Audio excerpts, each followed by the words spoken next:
आणि आता पुणे जिल्ह्यातल्या टॉप 9 बातम्या। पुण्यात वन विभागाकडून सिंहगडावर प्लास्टिक बंदीचे आदेश 5 जूनपासून आदेशाची अंमलबजावणी करावी लागणार। पुण्यातून सुट्ट्यांसाठी विशेष आता 30 जूनपर्यंत रेल्वेगाड्या सुटतील।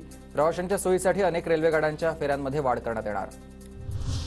आचारसंहितेमुळे पुण्यातील रिंग रोडच्या भूसंपादनाला ब्रेक। निवडणुकीमुळे रिंग रोडच्या उद्घाटनाला खोळंबा।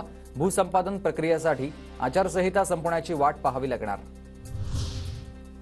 संत ज्ञानेश्वर महाराज पालखी सोहळा प्रमुखपदी योगी निरंजन नाथ। 2024च्या आषाढी वारी पालखी सोहळ्यासाठी योगी निरंजन नाथांची निवड।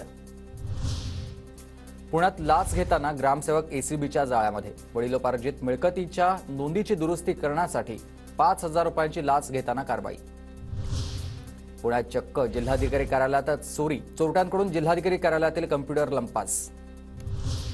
पुणे जिल्ह्यात 72% लोकांचा मोबाईल क्रमांक शिधापत्रिकेला लिंक। शिधापत्रिकेवरील धान्याची माहिती मिळणार मोबाईलवर। पुण्यातील पैलवान वल्लभ शिंदेंची चमकदार कामगिरी। उत्तर प्रदेशात झालेल्या ज्युनियर राष्ट्रीय कुस्ती स्पर्धेत पटकावले ब्रॉन्झ पदक। आणि आता उर्वरित जिल्ह्यांच्या टॉप 9 आपण बातम्या बघूया।